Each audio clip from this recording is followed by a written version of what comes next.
everyone, this is Tricia and welcome to my channel. Today I'm going to show you how to make these beautiful ribbon poinsettia bows. Alright, to make our poinsettia bows, we're going to be needing some ribbon. I'm going to recommend using a number 40 or 2.5-inch wide ribbon, which is your basic ribbon sizes for bows, just like these. You can use a slightly more narrow ribbon if you like to make a smaller poinsettia, but we're going to start off with these, and we're going to need to have at least 40 inches of ribbon per poinsettia flower. Okay, I'm also going to be using some berries. You can use berries, little beads, buttons, maybe some little rhinestones or some sort of little jewelry, leftover brooch or that you can use for the middle of your flower. We're going to be needing chenille stems or pipe cleaners, as some people like to call them, or you can use a floral wire. I've got my wire cutters, scissors, something to measure with. I'm going to be using my hot glue gun and some little hot glue sticks right here.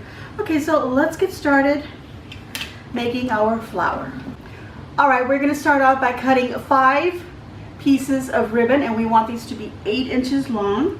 So we're just going to measure 8 inches, and we want to make sure that we start with a nice straight edge. So if you have to do any trimming, go ahead and cut that nice and straight, and then we'll do the other one here so that we know that we're measuring correctly, 8 inches. Now you can go ahead and measure each one of these as you cut them at the 8 inches right here. So we're going to cut 5 of them, or you could stack them on top of each other once you've cut the first one, and then use that.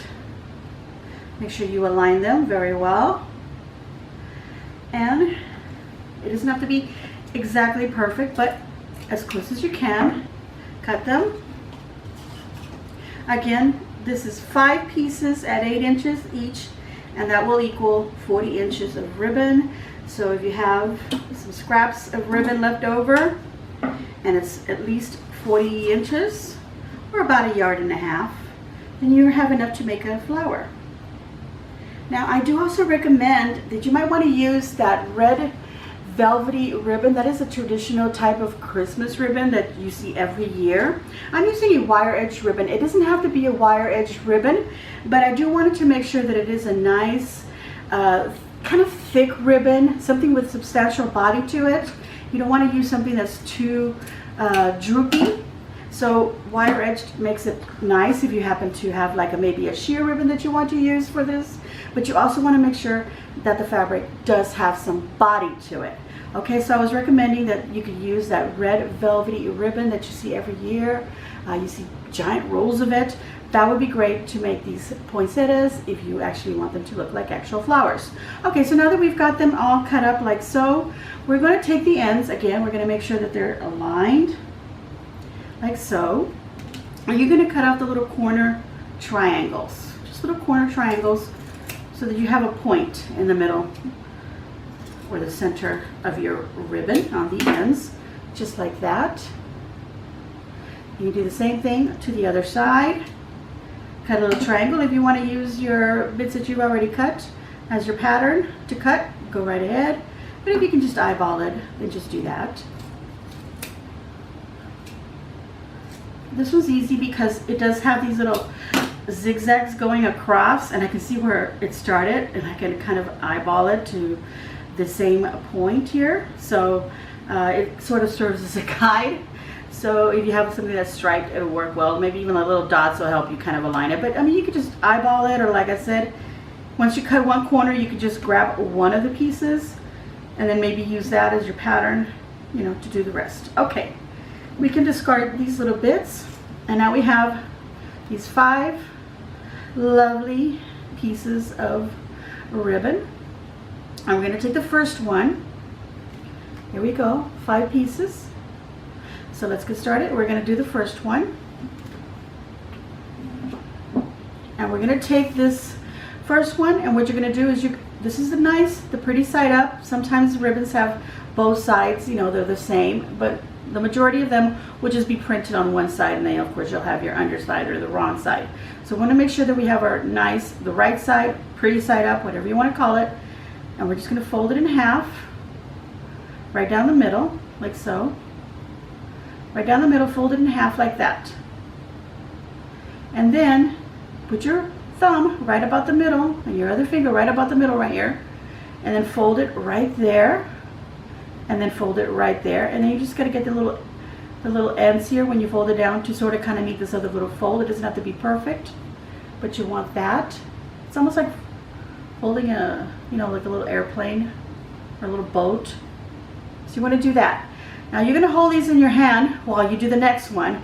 Now if it's too much for you to be holding it in one hand, for pinching it, you can go ahead and grab a clothespin and pinch it with a clothespin and set it aside while you do the next one. And then once you're done with that one, slide it into the clothespin as well. Or if you want to have individual clothespins, it's up to you. Okay, so you can use that to hold it. Now if you can, just go ahead and hold it, and then use your flat hand to just place it on there, and then fold it in half like that. And then fold it again. We're going to make sure that this is all aligned, and then we're going to fold it down like that, and then just take your fingers here and fold the other part on the other side, and here you have another piece. So then we put them together, okay? And that's what you're going to continue building. So let's keep going. Folding in half, bring the flap down at the half point, using your other fingers to fold it again, put it together.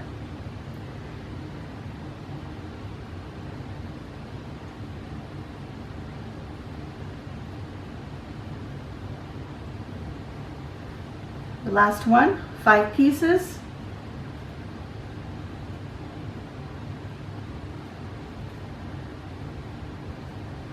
And there we go. Now we've got all our 5 pieces put together. You could take a nice piece of floral wire, or you could take a chenille, aka pipe cleaner, to tie all this together.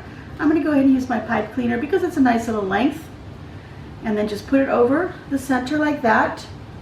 Bring the ends around to the back and twist a couple of times, and then just twist your flower to make sure that it's tightening all into there, and it's holding all the pieces together. Okay, so now you have this wire. You can use this to tie it around a wreath or wherever you want to put it, or if you want to just twist them together and maybe just tuck this into the branches of a Christmas tree. And it depends on where you're going to use these flowers. You could also take a stiffer wire, a floral wire, something that's maybe like a 18-inch gauge that's a little bit thicker, and you could attach it and then wire it. You're going to get a nice long stem of it, and then wrap it with floral wire, and then actually create stems so that you can then maybe make a little arrangement out of these. It's all up to you. But I'm just going to go ahead and just bring them up out, and they've actually kind of pulled itself apart. I didn't really have to, fold them out. They kind of fanned out on their own. But what I want to do is I want to like overlap this one over that one over that, and so forth as I go around. So I'm just bringing that around like that, because they do overlap each other, so I want them to look kind of even. And let's see. That one over that, and that one over this, and so on, like that. Okay, so there we have, there's our poinsettia, or poinsettia. And now, you can take some little berries. This is where we're going to use our wire cutter. We're also going to use a wire cutter in case we need it to use our floral wire. We can cut nice long pieces. And in case you're wondering how long I cut them, you can cut them 12 inches, which is the length of a chenille stem. My piece here happened to be about 14 inches, so 12, 14 inches of wire is nice. Okay, so we don't need that anymore. We're going to use our berries, and I'm just going to take a few of them. This one's got about 5 on here, so I'll go ahead and use this little stem here, and then I can just kind of cut them off. And like I said, you can use little berries, or if you have some little rhinestones, something pretty, maybe like a brooch, maybe something that maybe the pin broke in the back and you can't use it anymore. You can hot glue it on here, or just some fancy buttons or crafty looking buttons, whatever you want to use for your centers. I'm going to put one right in the middle, and then I'm going to put the other one sort of around it. And I want to make sure I cover that chenille, so I'm going to put one right there. put as many little berries as you want. You can put more than 5, you can put 6 or 7, whatever, depending on how big or small they are. Look at that, it looks pretty with just 4 of them on there actually. I'm gonna put one more. Actually, these look really nice like that. I'm gonna put, I kind of had one right in the middle, but I'm gonna put this one on top because it kind of pushed, this one got kind of pushed over to the side and it's covering all the chenille. So I'm gonna put this one right on top. So it gives it a little bit of dimension. You can see right there. But as you can see, it looked pretty just with a 4. Like I said, put whatever amount you want.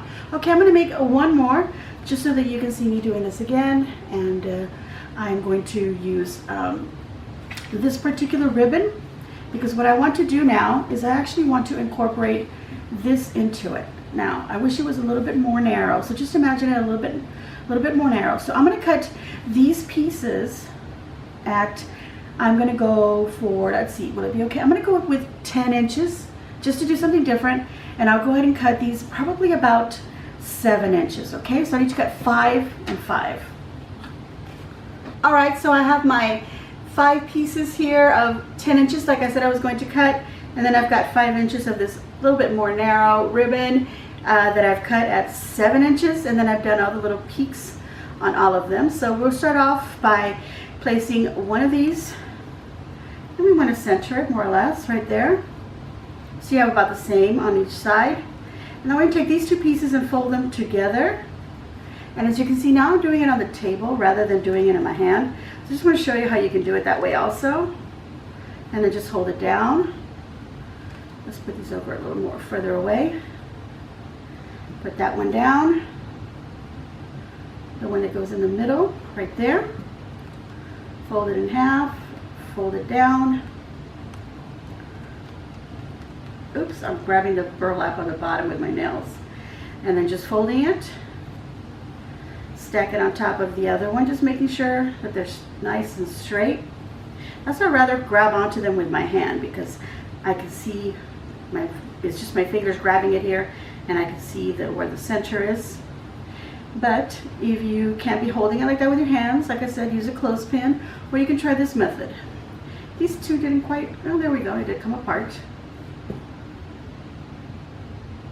I'm gonna go ahead and grab the other piece. Now sometimes you'll notice that you have a little bit here that didn't quite get cut into a little point. We can fix that afterwards. So you don't have to disrupt what you're doing and to grab your scissors and let go of things. You can always trim it once we have our flower put together. And I'm just making sure that pretty much everything is meeting up. I feel like when I was holding it in my hand, it went a little bit faster than doing it this way. But whatever's easier for you, okay? Even if it takes you a little bit longer.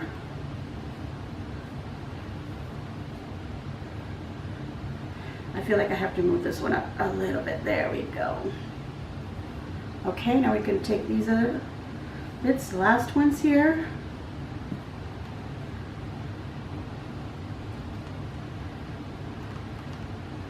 And there we go.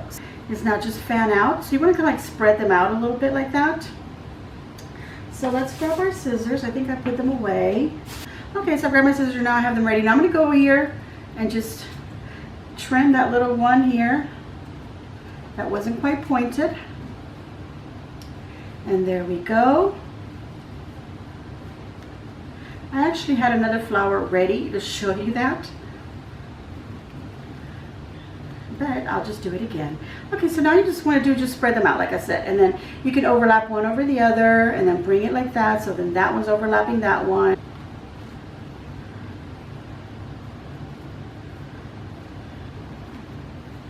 Okay, and there we go. It's the same process as when we make this one, but as you can see, it's a little bit bigger, and then it's also got the little center petals just to give it a different look.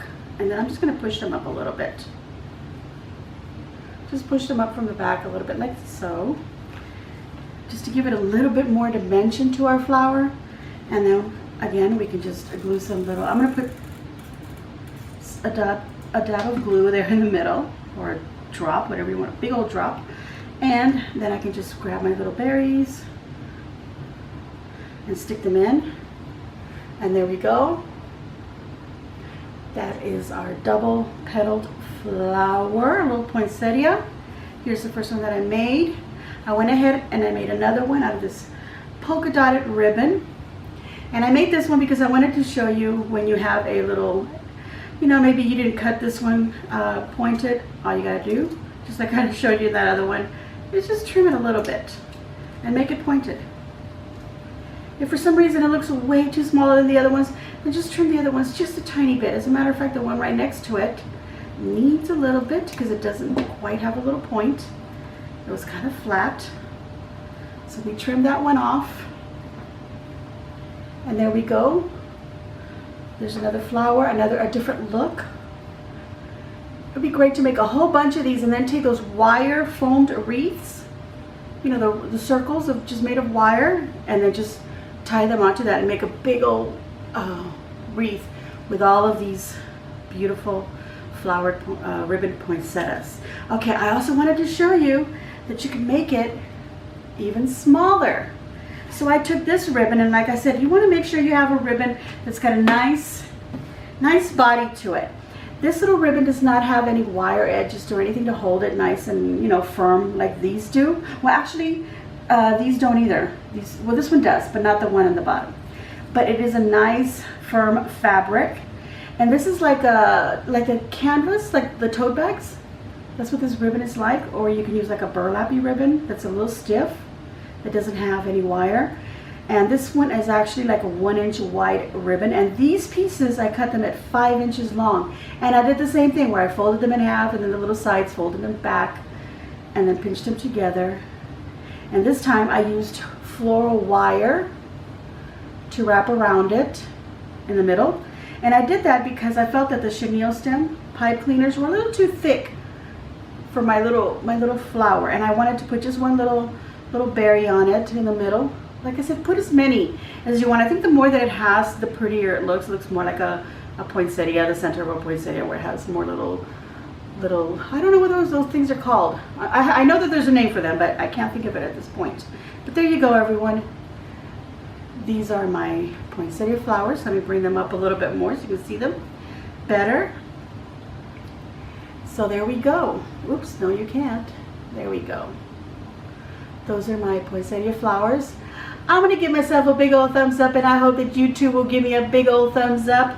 Please leave a nice comment down below. Will you be making these? They're super easy, everyone. And if you have scraps of ribbon that are left over, maybe 1.5 yards, or even like something like this where there were 5 inches. This was 25 inches of ribbon to create this one, and like I said, these were 40 inches. So if you have any scraps of ribbon, make a ton of these, and then, you know, if they all coordinate somehow, they all have, you know, your Christmas colors or the colors that you like to use for your holidays, make a bunch of these flowers and maybe get yourself a wire form wreath, and then tie them all on there on different levels, some, you know, overlapping, others like these smaller ones can be overlapping, and you'll have a beautiful wreath.